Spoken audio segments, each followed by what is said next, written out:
Merci d'être Lumière du Monde Télévision et shalom à tous. Selon les chiffres des Nations Unies, plus de 30% des femmes sont victimes des violences conjugales à travers le monde. Les hommes n'en sont pas épargnés. Vous l'auriez certainement deviné, amis téléspectateurs, au cours de ces 52 minutes de télévision, nous parlerons des violences conjugales. Comment se manifestent-elles?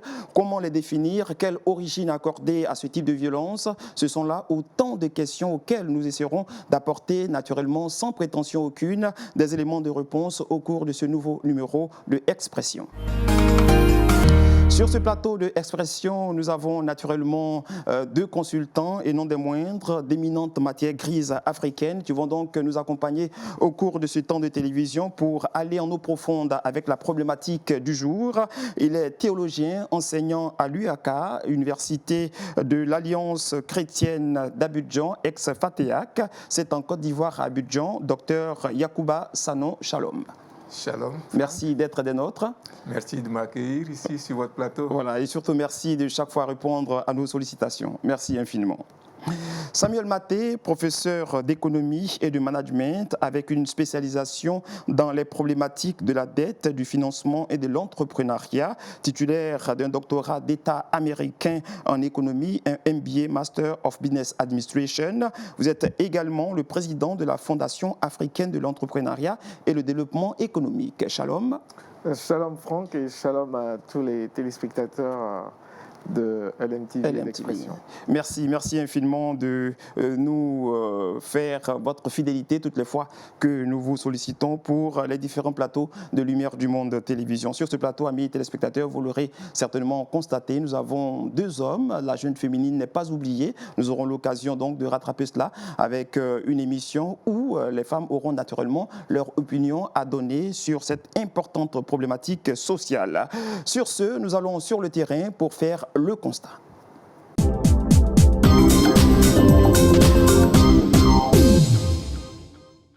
Cette mère de 4 enfants est une victime de violences conjugales. Une association de soutien l'a invitée dans cette église pour visionner un court-métrage.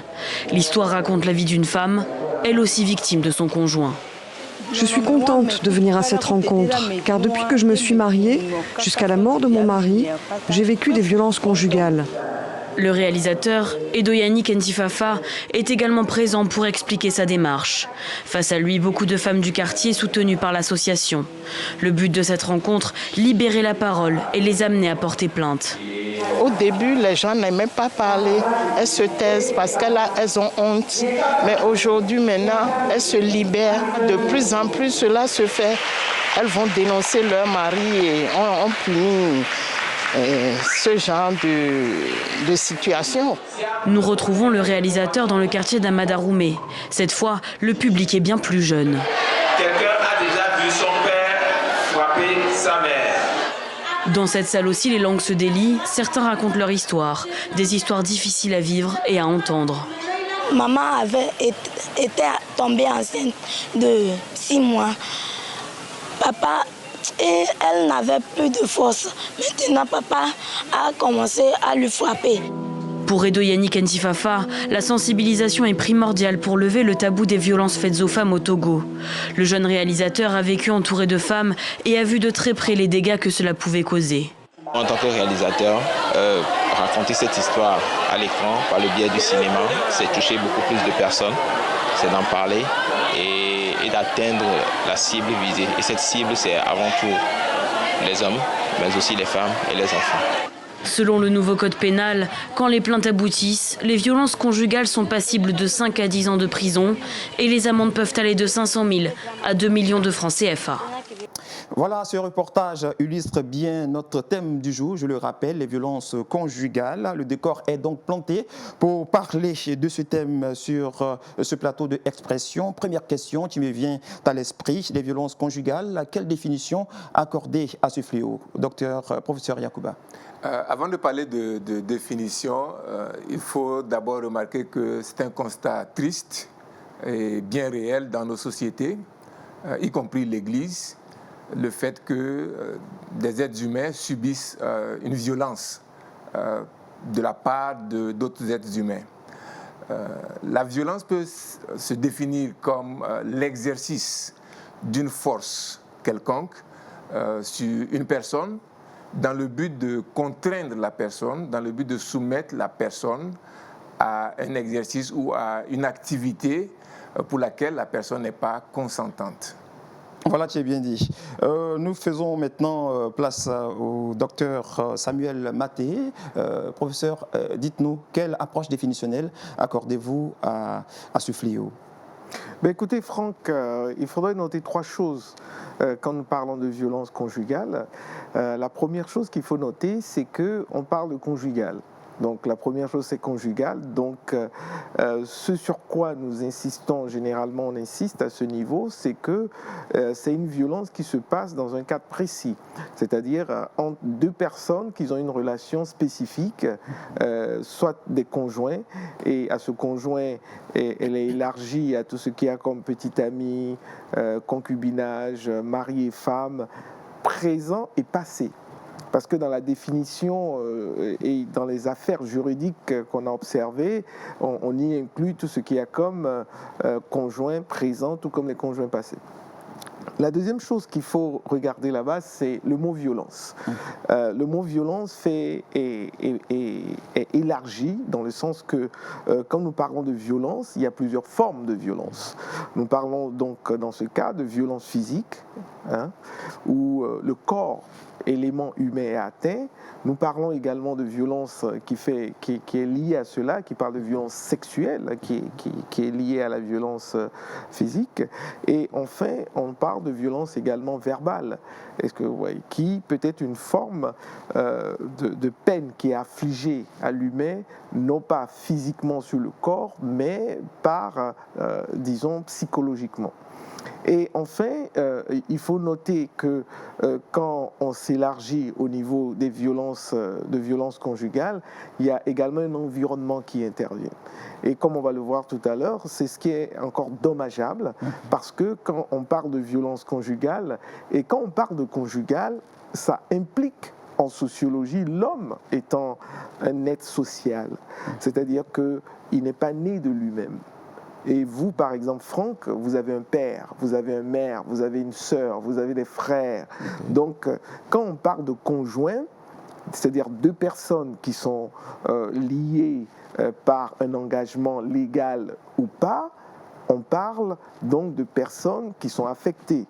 Donc, quand on parle de violence conjugale, en même temps, il y a de cela des enfants qui sont affectés, il y a une famille qui est affectée, il y a des beaux-pères, Nous verrons donc tout à l'heure toutes les répercussions. Donc voilà un peu les 3 éléments. Pour récapituler, docteur, vous avez décliné les différentes formes de violence. Vous avez parlé de violence verbale, de violence physique et de violence sexuelle. C'est cela. Alors, comment expliquer la récurrence de ces violences dans les couples, docteur Maté? Vous avez la parole. Écoutez, quand on parle de récurrence, aujourd'hui, il est difficile de parler de récurrence. Il est difficile de parler de récurrence, Franck, tout simplement parce que, principalement en Afrique, parce que les études qu'on a dans ce domaine sont des études occidentales.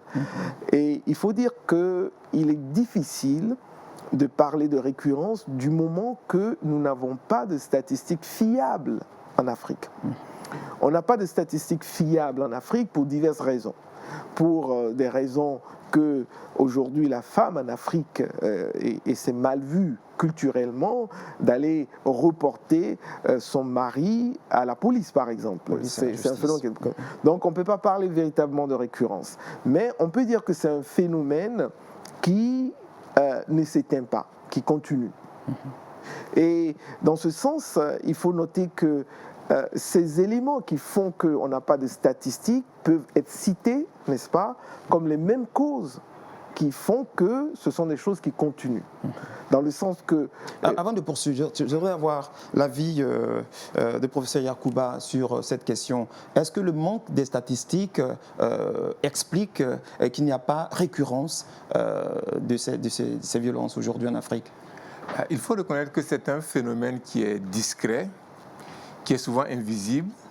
Donc effectivement, les statistiques, le manque de statistiques fait qu'il est très difficile de circonscrire l'ampleur du phénomène. Il est difficile où il n'y a pas récurrence. Parce que je voudrais avoir vraiment une précision sur cette question. Est-ce que le manque de statistiques aujourd'hui signifie qu'il n'y a pas récurrence des violences conjugales en Afrique? Je parlerais plutôt d'un phénomène qui continue. Parler de récurrence sous-entendrait que le phénomène apparaît et quelquefois disparaît, et de temps en temps, il n'est pas visible. Alors que dans le cas où nous sommes en train de parler, c'est un phénomène qui existe et qui continue d'exister. Dans ce sens-là, il est difficile de parler de récurrence.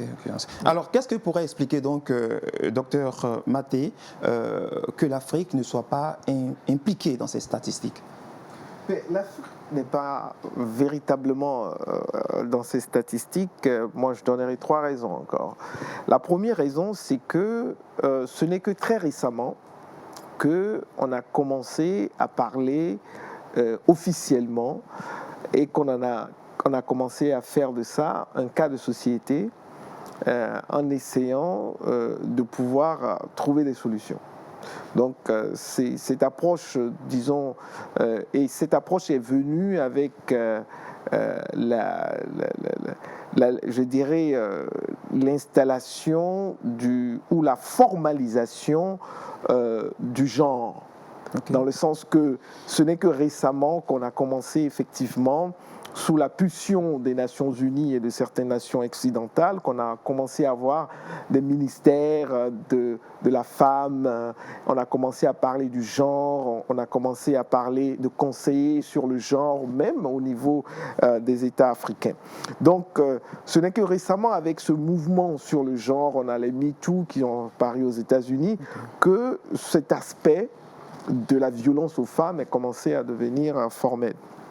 Ensuite, deuxièmement, il faut reconnaître que l'Afrique, dans sa généralité, que ce soit au niveau de l'Afrique maghrébienne, avec une dominance islamique, ou que ce soit l'Afrique subsaharienne, avec, n'est-ce pas, le fait que c'est une Afrique qui est dominée par les religions africaines et dans son ensemble, donc, est une Afrique à culture mal dominante.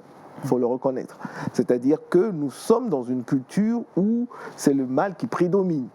Et on voit par exemple dans certains peuples au niveau du Maghreb, on ne comptait même pas les femmes, n'est-ce pas, quand on faisait le décompte. Donc cet état de culture a fait que la voix des femmes n'a pas porté jusque-là, jusqu'à ce qu'on ait ce mouvement sur le genre, en plus de cela. Et enfin, il faut noter que beaucoup de femmes, sur cette base, il n'y avait pas de dispositifs véritablement légaux pour ces femmes et elles avaient peur. Moi-même, vous parlant, un jour j'étais à la police où j'étais parti faire une demande d'obtention de certains documents administratifs, où une femme est venue porter plainte contre son mari. Devant moi, les policiers ont ri. Ils étaient tous des hommes. Ils ont ri, la femme est repartie. Selon vous, pourquoi est-ce qu'ils se sont mis à rire? Est-ce qu'ils sont des plaisanteries culturelles ici? Non, mais c'est-à-dire qu'en fait, eux-mêmes, ils étaient des hommes. Donc, c'est comme s'il y avait une solidarité sur les hommes. Donc, ce qui fait que, véritablement, toutes ces choses ont fait que les femmes peinaient à pouvoir aller porter plainte. Et il faut noter, pour terminer, que ces policiers où aujourd'hui c'est soit un avocat ou la police ne sont pas encore jusqu'à aujourd'hui formés pour pouvoir prendre ces genres de plaintes ou agir. Ayant fait une partie de mes études aux États-Unis, je peux vous dire que les policiers, j'ai mon neveu encore qui est dans la police américaine, et ils sont formés. Dans leur formation, il y a une partie où on les forme sur comment, par exemple, gérer une dispute conjugale quand ils arrivent. Nos policiers n'ont pas encore, et on n'a pas encore de la formation. Est-ce que selon vous, ce manque de formation pourrait expliquer aujourd'hui ces violences?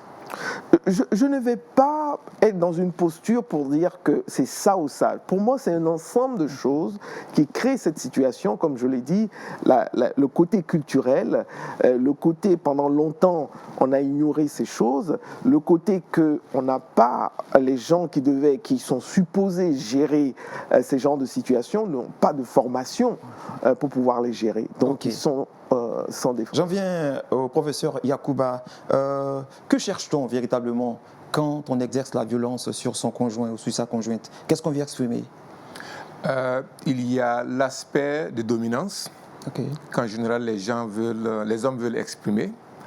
À mon avis, un des problèmes majeurs concernant la cause ou les raisons même des violences conjugales, en particulier les violences exprimées ou exercées par les hommes sur les femmes, c'est la définition ou le sens même de la masculinité.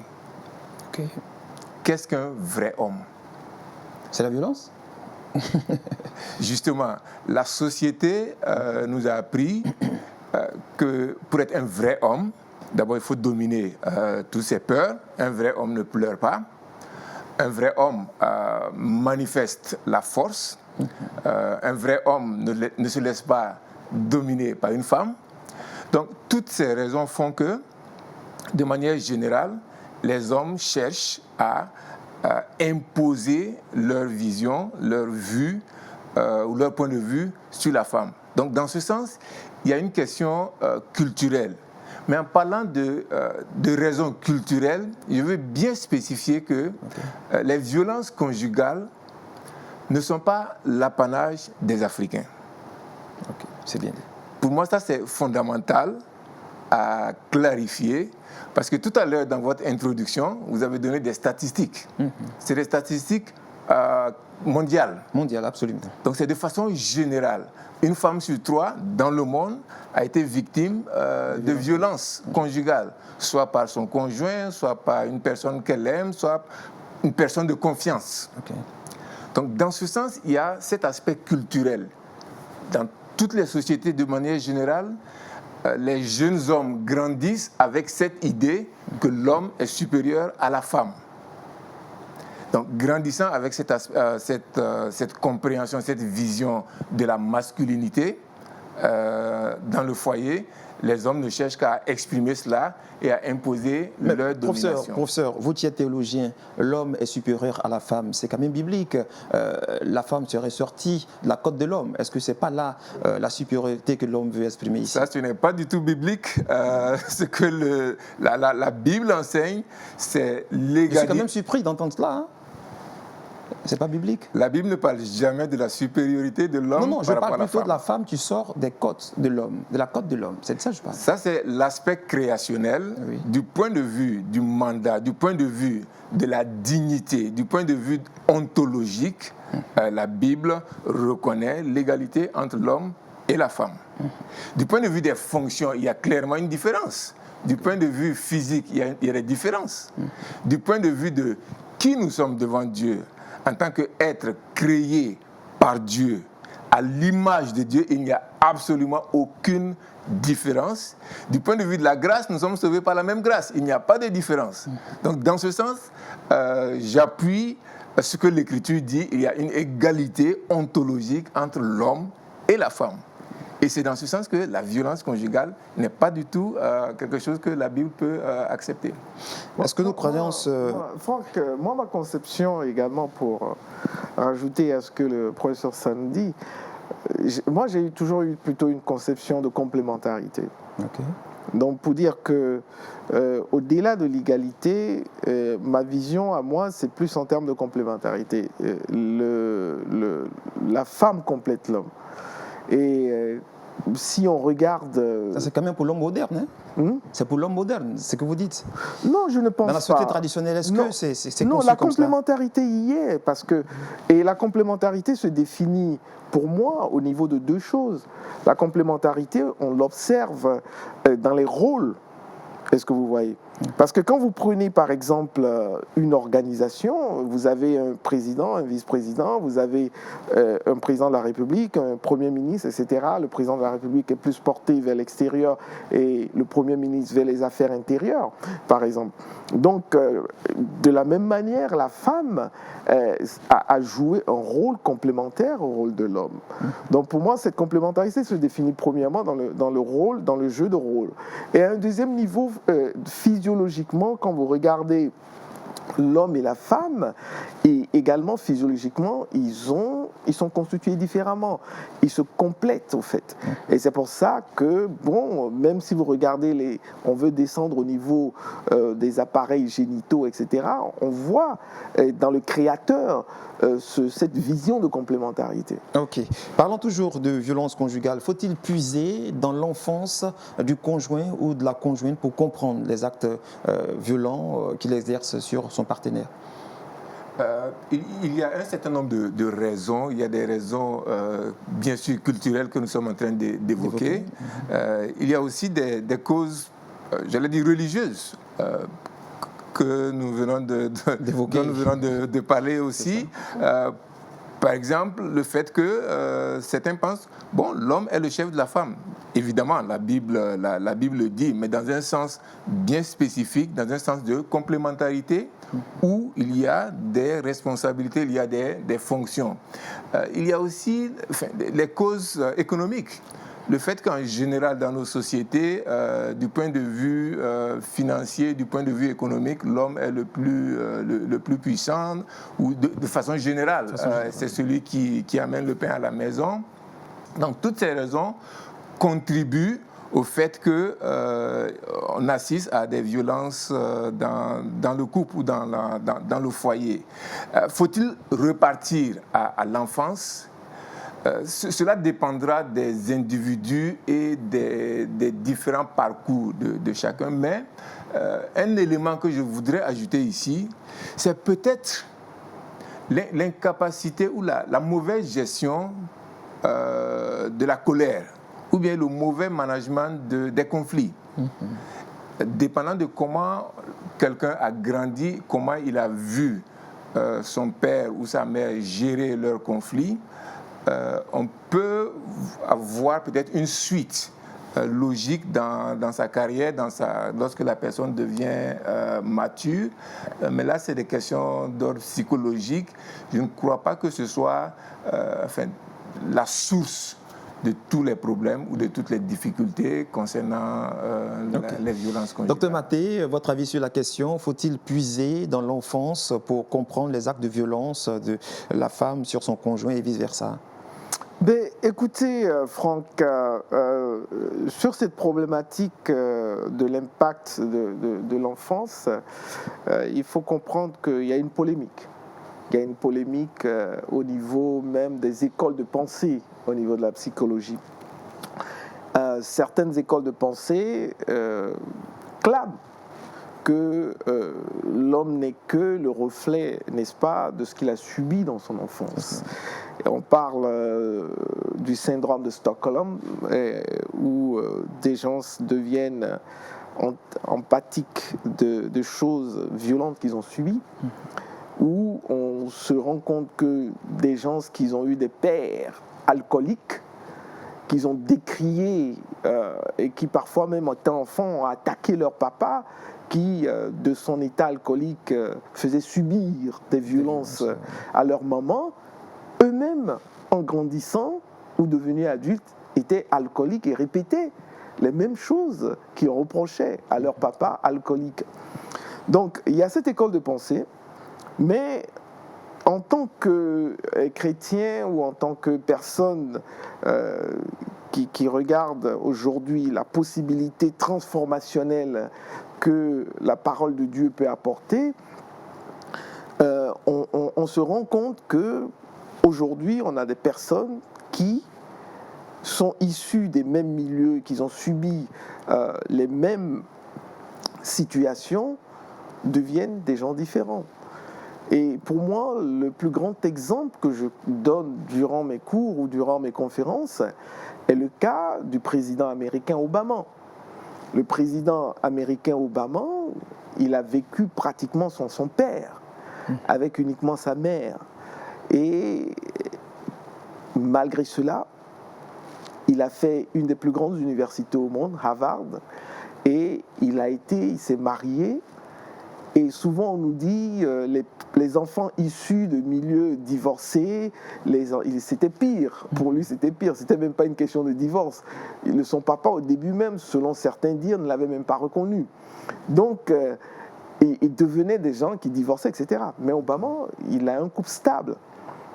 Pourtant, nous avons des gens qui sont issus, qui ont vécu les mêmes conditions avec des parents, avec des foyers monoparentaux, qui sont devenus carrément le contraire de ce que M. Obama est dans la société et qui justifient leur situation scrabeuse par le fait qu'ils viennent de familles monoparentales. Donc pour moi, il y a ces deux écoles de pensée, mais je pense plus en tant que chrétien sur la deuxième école de pensée qui dit que nous avons des choix et que ces choix, nous pouvons les dominer, nous pouvons faire ces choix par rapport à la possibilité de traverser un processus transformationnel et notre enfance n'a pas d'action sur ça. Voilà qui est bien dit et sur ces différentes paroles. Nous allons aller au magnéto pour écouter ce que les différentes personnes que nous avons interrogées pensent des violences conjugales aujourd'hui. C'est parti.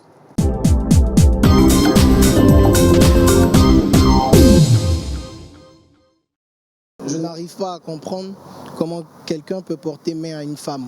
Et je condamne cela avec la dernière énergie. Et je souhaite que dans les couples, il y ait plus de communication. Parce que parfois aussi, le manque de communication peut engendrer beaucoup de problèmes. Donc j'exhorte les couples à beaucoup communiquer. Et ça pourrait faciliter l'entente dans les couples. L'enfant, il grandit déjà dans un environnement où il a eu à voir des violences. Donc déjà dans son subconscient, il comprend que quand on n'a pas d'argument, on réagit violemment. Il comprend simplement que quand on est contrarié, on réagit avec la force. Ce n'est pas orienter l'enfant dans un bon sens. Il faut plutôt apprendre à l'enfant à avoir de la discussion en toutes choses, à pouvoir converser pour résoudre ces problèmes, parce que je pense même qu'aujourd'hui, le fond même du problème en Afrique, c'est cela. Tout commence dans les foyers, l'éducation commence dans les foyers. Si on fait comprendre aux gens qu'il faut moins de violence, déjà ça pourrait résoudre un peu le problème des guerres qu'on connaît ici en Afrique. La mauvaise communication, le manque d'amour aussi.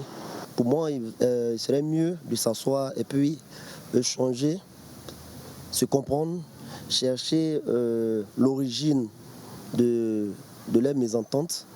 Parce que les enfants qui voient leurs parents qui se battent, qui se querellent dans le foyer, il va sans dire que les enfants seront vraiment quelque part mal à l'aise. Très souvent, si le monsieur est violent, c'est que quelque part la faute vient de la dame.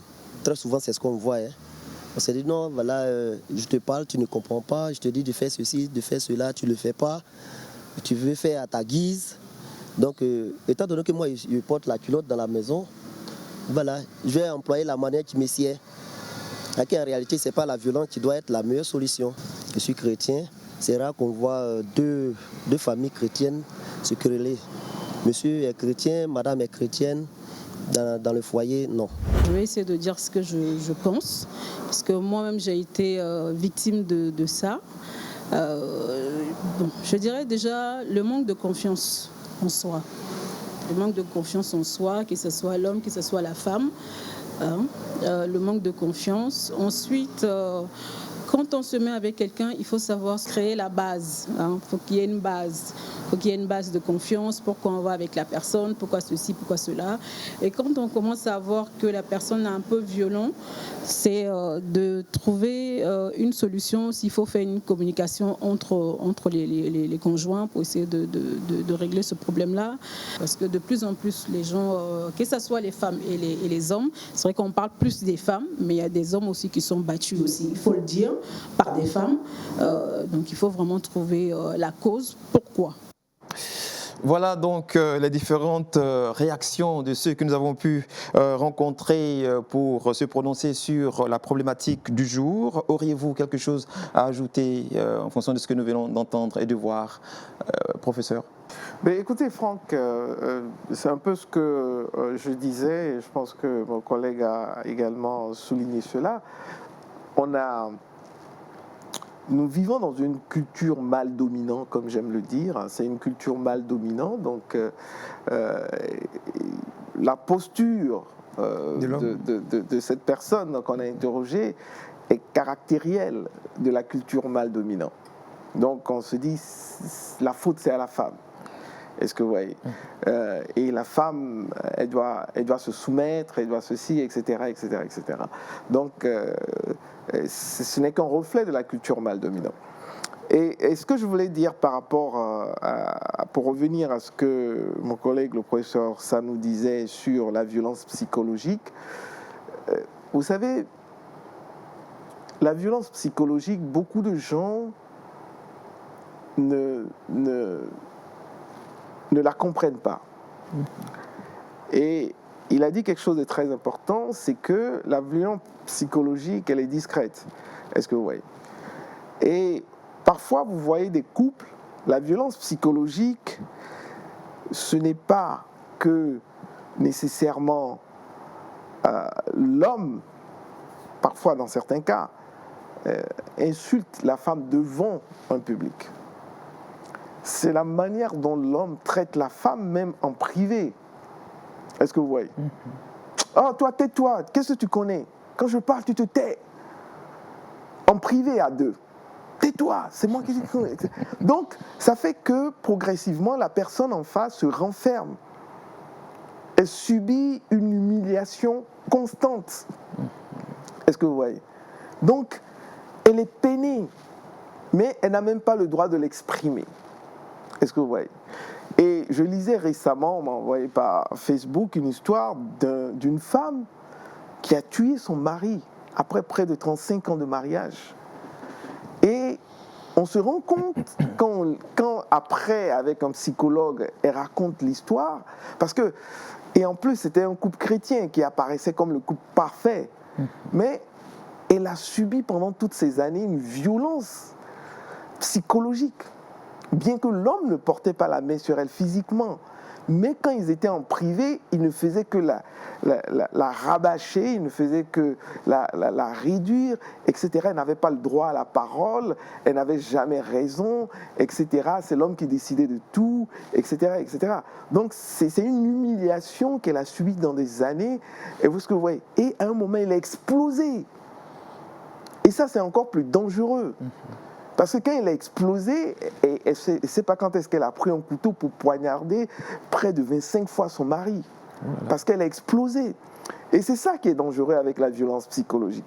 Parce que la violence psychologique, la personne encaisse, et surtout quand elle ne peut pas s'exprimer, quand elle explose, ça peut être dangereux. C'est grave. Je vous prends au mot, on ne va pas faire la classification des types de violences, mais quand on jette un regard sur l'ensemble de ces violences psychologiques, physiques, verbales, laquelle peut-elle aussi avoir de l'impact sur le conjoint? Pour moi, si on doit classer, la violence psychologique peut avoir autant d'effets destructrice que la violence physique. Mais la violence physique, selon le cas, quand elle s'associe à un mari qui est alcoolique, conduit souvent à la mort. Parce que la personne qui est alcoolique, quand il devient violent, il ne maîtrise plus la morale, ses sentiments. Donc, elle est en tête. Comme je le disais, nous n'allons pas faire la classification des types de violences, mais votre avis sur cette question? Juste pour ajouter que c'est tout à fait exact, on ne peut pas classifier, il faut voir les différents cas.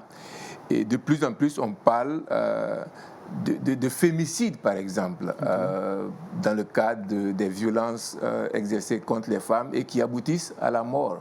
Donc, les situations sont différentes et il est important de voir, de suivre chaque cas chaque situation et de considérer l'effet ou l'impact sur la personne. Alors professeur, je reste avec vous. Dites-moi, les hommes, nous l'avons dit, sont aussi victimes de violences, mais on en parle très peu. Est-ce par orgueil pour l'homme? Naturellement, il est très difficile pour un homme de sortir... De dire qu'il a été battu par sa femme. Et de dire qu'il a été battu par sa femme. Cela aussi, on se retrouve dans le même lit social et culturel. Parce que la définition de la masculinité, c'est que c'est l'homme qui est le plus fort. Et quand l'homme est le plus fort, il ne peut pas être battu par sa femme. Bien sûr, ce sont des généralités du point de vue physiologique, du point de vue physique. On a des femmes qui sont beaucoup plus mieux bâties que des hommes. Et lorsque ces situations se présentent, bien sûr, en tant que l'orgueil de l'homme est fouetté, et il est difficile de l'admettre, il est difficile d'aller porter plainte contre son épouse parce que socialement, c'est très, très humiliant. Professeur Maté, votre question sur votre réponse, alors votre avis, j'allais dire, sur cette question. Est-ce par orgueil que l'homme battu dans le secret, dans son foyer, ne met pas cette réalité au grand jour? Bon, pour moi, c'est pas simplement par l'orgueil, c'est aussi parce que les dispositifs n'existent pas. Et souvent, les hommes qui sont maltraités... Les dispositifs, vous voulez dire Bon, les dispositifs pour se plaindre, j'en ai parlé tout à l'heure. Les cadres légaux sont là? Oui, les cadres légaux. Est-ce que la police est formée à ça en Afrique? Okay. Est-ce que la police est formée à ça? Est-ce que les avocats sont formés à ça? Est-ce que... les lois prévoient des dispositions dans ce sens par rapport aux hommes. Mais je suis d'accord avec mon collègue pour dire que c'est vrai ce que vous dites.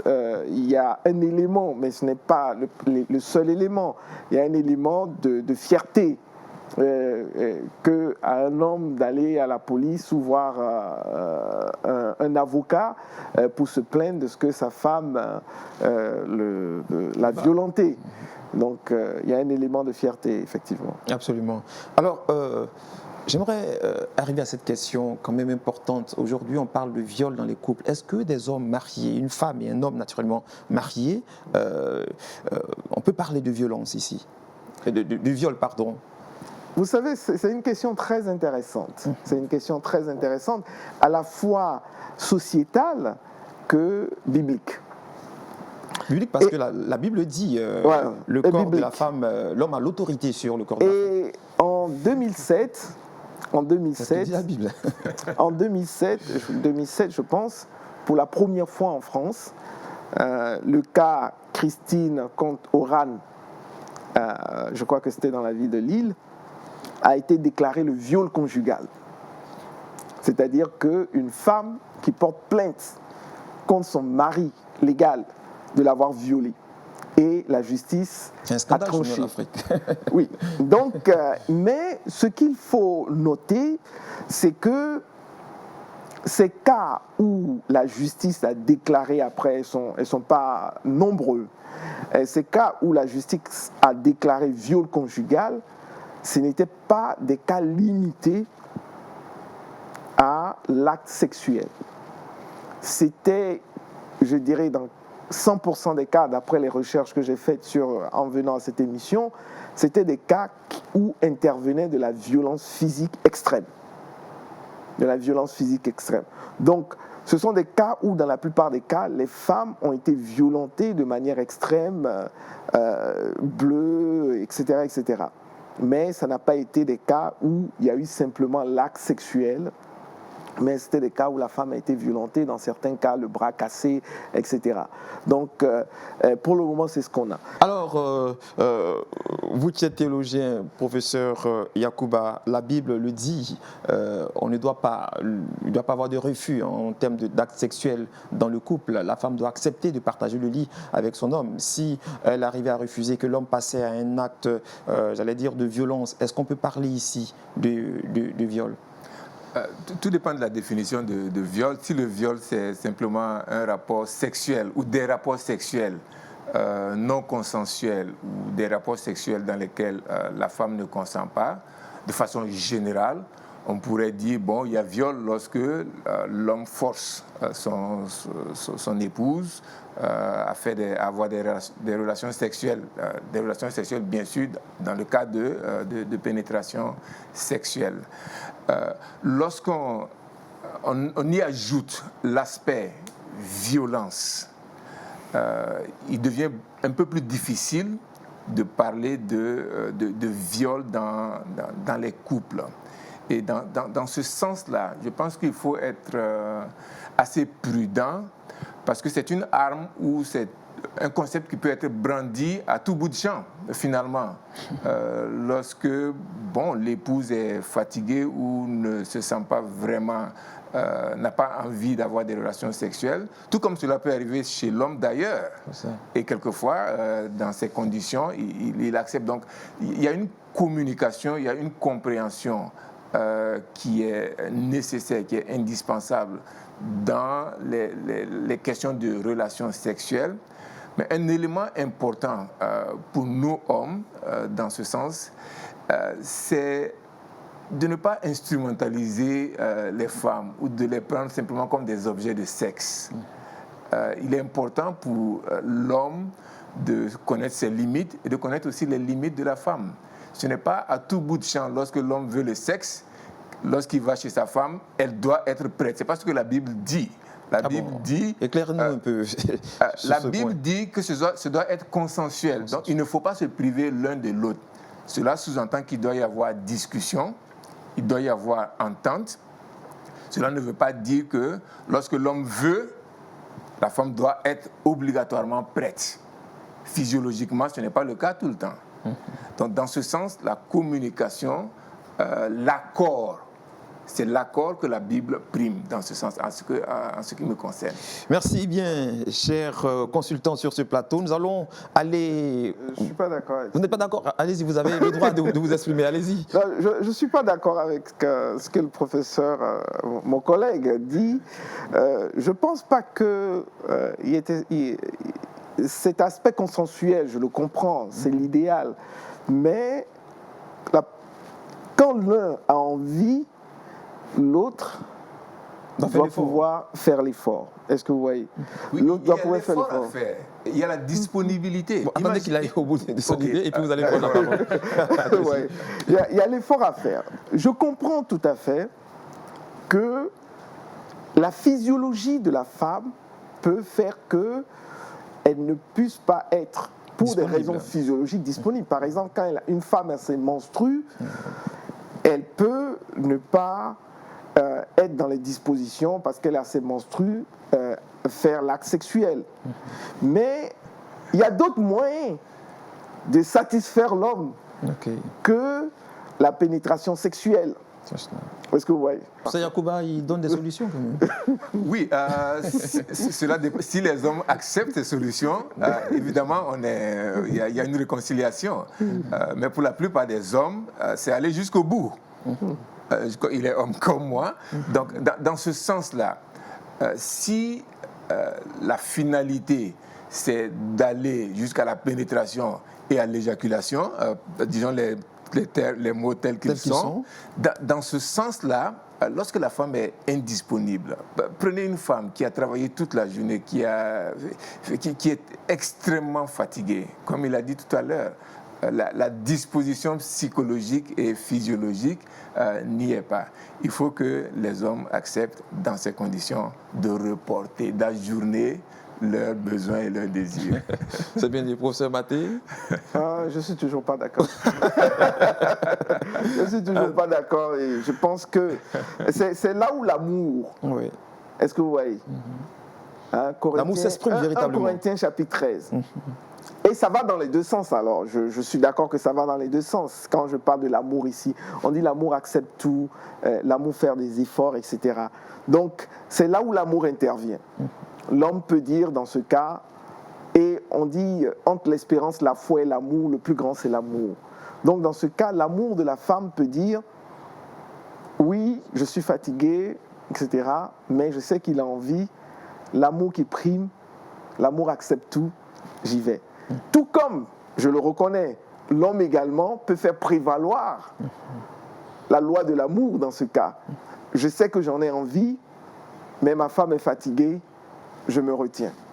Donc, permettez-moi juste d'ajouter un mot par rapport à 1 Corinthiens 13, parce que la Bible en grec, le Nouveau Testament, a plusieurs expressions pour l'amour.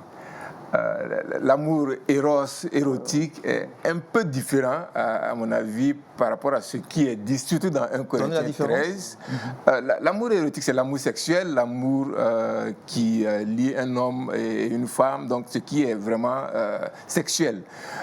Par contre, 1 Corinthiens 13 parle d'un amour beaucoup plus général. Enfin, les termes utilisés sont surtout agapé ici, qui est un amour sacrificiel, amour total, j'allais dire. Donc, beaucoup plus grand que Eros. Le point d'accord n'est pas encore signé, ça se sent.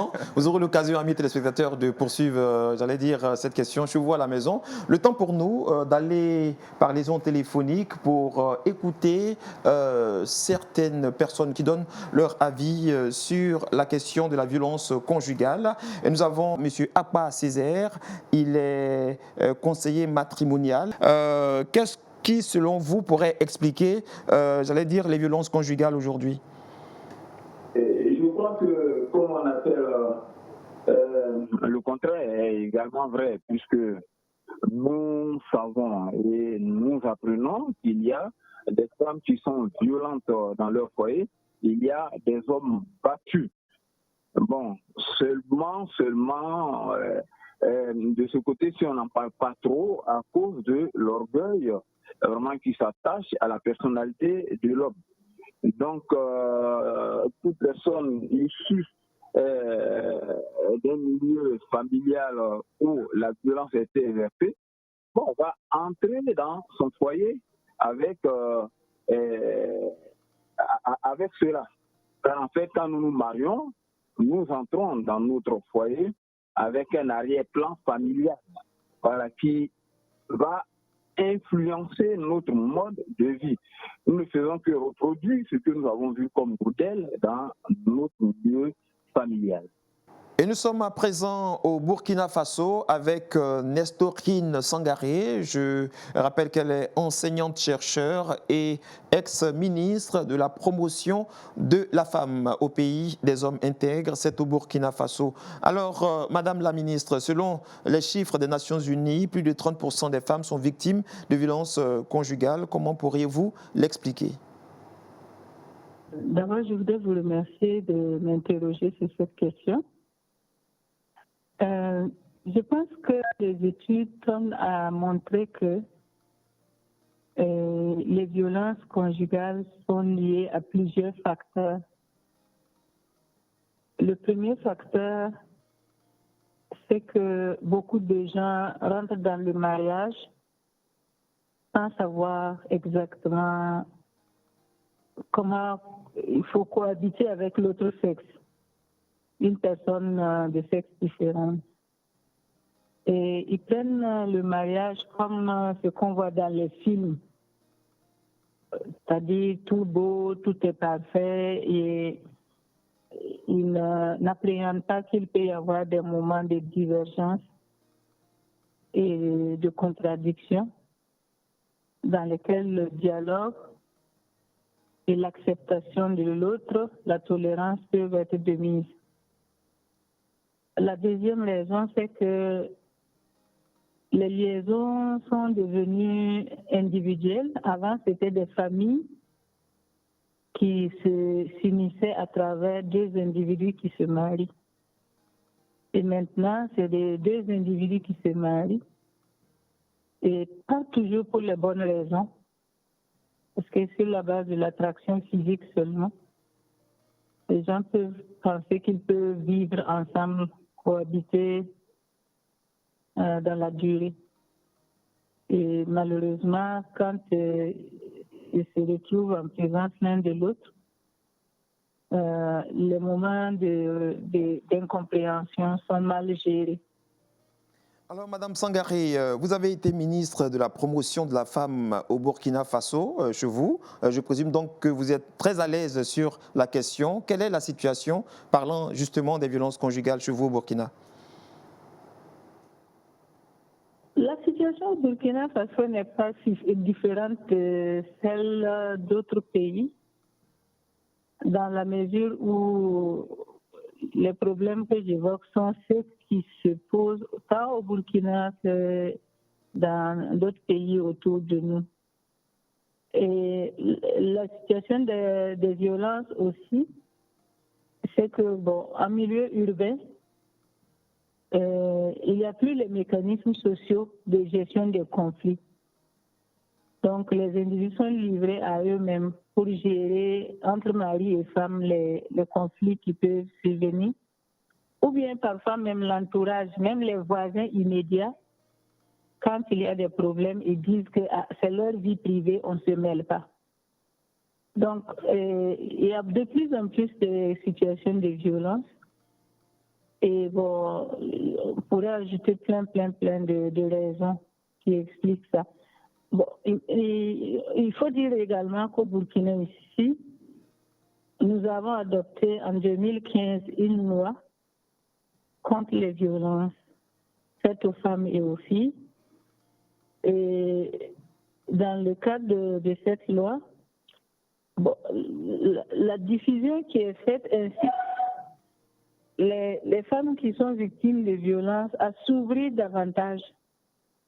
Donc, peut-être que ce n'est pas parce qu'il y a une très grande différence entre les violences avant que maintenant, mais les femmes parlent plus ouvertement. Avant, on gardait secret pour ne pas gâter l'image du mari ou l'image du couple. Mais maintenant, quand il y a les violences, les femmes sortent spontanément et puis elles en parlent.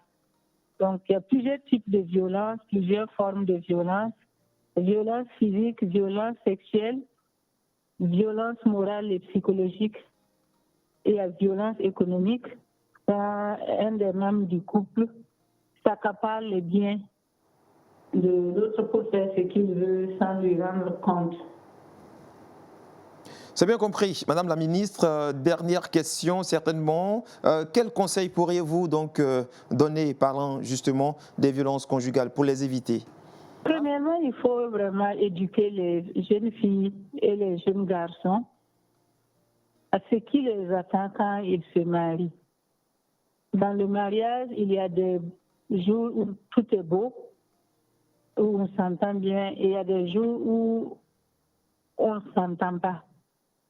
Et il faut savoir se maîtriser et ne pas se laisser aller à la colère. La maîtrise de soi. Et pour ne pas dire que les moments d'incompréhension dégénèrent en violence physique.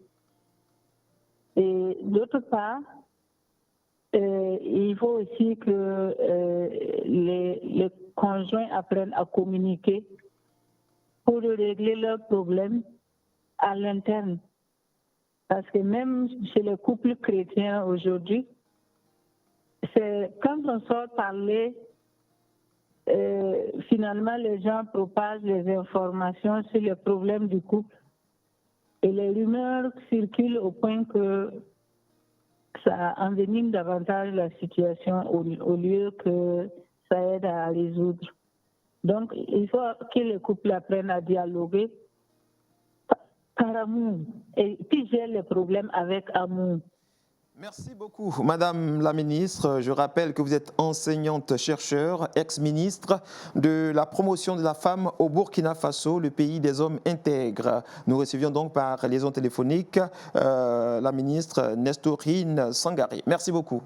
Voilà. Alors, quelle appréciation faites-vous, retour en studio, de ce qui vous avez entendu? Elle a parlé de violence économique, mais ce qu'il faut souligner, c'est que dans nos États, moi, en tant qu'économiste, souvent, nous ne regardons pas l'impact économique de la violence, des violences conjugales. L'impact est énorme, mais de manière intrinsèque, en tant qu'économiste, il y a trois facteurs, il y a trois impacts économiques majeurs. Encore une fois, c'est une posture théorique que j'ai, il n'y a pas eu d'études qui ont été menées. Le premier impact d'analyse théorique, c'est déjà la perte en capital humain. Cette perte en capital humain est des deux côtés. Vous savez, quelqu'un qui s'engage dans une violence conjugale, qui est un couple, c'est peut-être 30 ans, 35 ans de vie de l'humain. Donc, énormément d'investissements dans son cursus, dans des cours universitaires, dans des diplômes, un professeur d'université, etc. Et quand nous perdons une femme qui est battue à mort, c'est une perte énorme si cette femme, par exemple, est une experte dans un domaine. Mais cela peut être la même chose pour l'homme. Parce qu'un homme qui bat sa femme et que mort s'en suive, va se retrouver en prison. Si cet homme était par exemple un expert en telle science juridique, il n'est plus utile à la société, alors que la société a investi dans cet homme. Donc ce premier impact économique sur les trois majeurs que j'identifie, c'est cet impact de perte en capital humain, la société qui a investi énormément dans quelqu'un qu'on ne voit pas. Le deuxième impact sur les trois est l'impact en termes de ressources. Vous savez, quand la société s'investit dans un problème, c'est des ressources. Et ces ressources sont limitées. L'économie est définie comme l'allocation de ressources limitées à des activités. Donc la ressource qu'on aurait pu utiliser à autre chose, on va la dévier, n'est-ce pas? Parce que des juges qui doivent s'asseoir pour légiférer, pour donner des avis sur ce cas, la police qui doit venir, c'est du carburant, etc. Tout ça, ce sont des ressources qui peuvent être quantifiées et qui auraient pu servir à autre chose, mais qui vont servir à résoudre ce problème s'il n'avait pas eu lieu. J'ai envie de dire, c'est le rôle. Oui, mais si ce problème n'avait pas eu lieu, ces ressources auront pu servir à autre chose. C'est comme ça que l'économiste raisonne. Et c'est ce que nous appelons en économie le coût d'opportunité. C'est-à-dire que qu'est-ce qu'on aurait pu faire avec ces ressources s'il n'y avait pas eu ce problème? Et le troisième type de ressources, d'impact économique de la violence conjugale, c'est comme je l'ai dit, toute violence conjugale affecte d'autres personnes que les deux engagés. Et s'il y a des enfants, ça affecte les enfants. Comme je l'ai dit, il y a des écoles de pensée. Un enfant qui devient, suite à des violences conjugales, qui devient un cas de société, par rapport au fait que si cet enfant avait vécu dans un couple harmonieux et qu'il était devenu utile à la société, qui, au lieu de ça, change de trajectoire, comme on le dit en économie, changement de trajectoire, il devient un cas sociétal. Voilà, disons un peu brièvement, de manière théorique, les trois conséquences économiques qu'on peut avoir. Des violences conjugales. Alors, nous parlions tout à l'heure, docteur Samuel l'a abordé, nous sommes aux dernières questions de notre entretien, l'impact sur les enfants. Avant de parler de l'impact sur les enfants, je voudrais revenir sur les mécanismes de gestion de conflits, comme le disait tantôt Mme Sangaré. Il faut qu'elle aborde un aspect important, l'aspect mécanisme qui existait dans les sociétés traditionnelles, où il y avait des recours ici et là qui permettaient de gérer un certain nombre de conflits avant d'en arriver même au privé ou aux questions de violence. Il me semble que cela manque effectivement et il est important de travailler à asseoir ce genre de mécanisme, soit en société ou dans les aspects légaux, ou alors travailler sur soi-même de manière à être à mesure de gérer la colère, manager bien ces situations où l'on a tendance à s'emporter et à ne plus se contrôler. Revenons sur la question des enfants.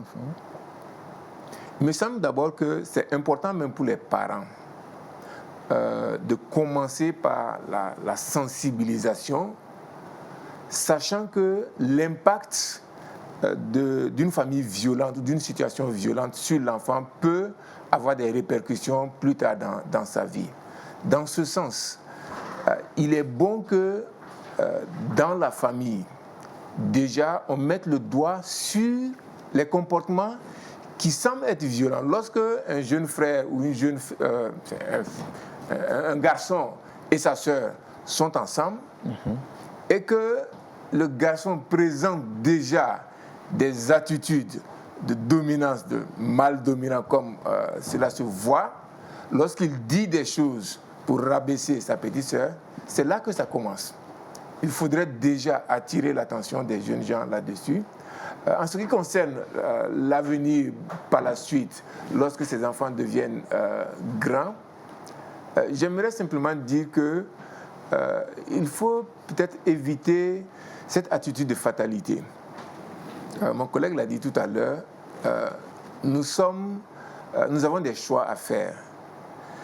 Il n'est pas nécessairement écrit ou dit que lorsque vous avez des parents violents, vous devez absolument être violent lorsque vous devenez adulte. Merci. Nous devons tirer des leçons de ces situations violentes et les transformer de manière positive. Et en tant que chrétien, justement pour terminer, l'Esprit de Dieu est là pour apporter cette transformation lorsque nous venons à Christ. Voilà. Nous avons largement débordé. Dernière question, qu'est-ce que vous pouvez donner comme solution en 2 phrases pour faire face à ce fléau, docteur Samuel? Ben, écoutez, comme il a dit, je pense que il y a 3 choses pour moi à voir. La première chose, c'est l'éducation. Et récemment, j'avais lu sur un programme, je pense que c'était au Kenya, où on introduisait dès l'école primaire les langages pour justement supprimer la violence envers les femmes. Donc c'est quelque chose qu'on doit mettre dans les curricula dès le plus jeune âge pour ne pas utiliser la violence comme forme d'expression. La deuxième chose, c'est que je pense qu'au niveau légal également, il faut outiller les acteurs qui doivent intervenir, par exemple nos policiers, les conseillers juridiques, les former, comme aux États-Unis, à pouvoir gérer ces genres de situations, comment accueillir une femme qui est battue, comment psychologiquement, l'aide psychologique, etc., etc. Et enfin, je pense que le grand problème aujourd'hui des femmes, pour moi, en Afrique, c'est parce que nous n'avons pas de système social. Ça veut dire quoi? Ça veut dire qu'aujourd'hui, contrairement à des pays développés comme la France, les États-Unis, etc., c'est vrai que le gouvernement fait des tentatives de programmes dans ce domaine, mais c'est encore très timide. C'est que la jeune femme, la jeune fille qui n'a pas de boulot, on n'a pas de système de RMiste, par exemple, d'allocation chômage. Quand, par exemple, une jeune femme n'a pas de boulot ou n'a pas encore d'activité, elle n'a droit à rien. On n'a pas de système. Elle est livrée à elle-même. Quand une femme, par exemple, qui est avec son mari et qui ne travaille pas, il n'y a pas de système d'allocation. Donc, elle est dépendante de son mari. La jeune fille ou la jeune femme qui est d'un foyer monoparental, ou même où les 2 parents sont là, mais elle a eu son diplôme, elle n'a pas d'emploi, qui se retrouve avec un copain qui paie sa subsistance mensuelle. Et beaucoup de femmes subissent la violence parce qu'elles te disent que, voilà, si je le laisse, je n'ai pas de moyen de survie. Donc elle accepte cette violence. Et pour ma part, je pense que si nous pouvons, à un moment donné, arriver à mettre en place un système qui donne une certaine indépendance financière à la femme, non pas que ça va diminuer ou éradiquer la violence conjugale, mais ça va aider. Parce que la femme aura le moyen de son indépendance financière. Merci, docteur Samuel Maté. En 2 phrases, vraiment, votre mot de fin. Le mot de fin est ceci. L'Église n'est pas épargnée par ce fléau. Quoiqu'un des intervenants ait dit qu'il est difficile de voir 2 chrétiens, un couple chrétien se battre, la réalité est différente. Même parmi les pasteurs. Des études ont montré qu'il y a des pasteurs qui battent leurs femmes. Donc il y a des pasteurs batteurs de femmes. Ce n'est pas leur ministère. Mon encouragement est ceci. Premièrement, que l'on en parle dans l'Église. Que les pasteurs osent aborder ce problème parce qu'il y a beaucoup de femmes qui souffrent dans les églises en silence, sous le couvert de la religion. Deuxièmement, que les associations féminines dans les églises adressent cette situation-là, enfin, parlent de ce problème entre elles et qu'elles osent attirer l'attention des dirigeants sur ce problème qui a des conséquences économiques, des conséquences spirituelles sur les femmes, sur les enfants et sur la société en général. C'est notre responsabilité de faire en sorte que les hommes et les femmes, dans la maison de Dieu, nous vivions en complémentarité. Parce que Dieu nous a créés, hommes et femmes, à son image, selon sa ressemblance, et il a fait de nous ses enfants, ses rachetés.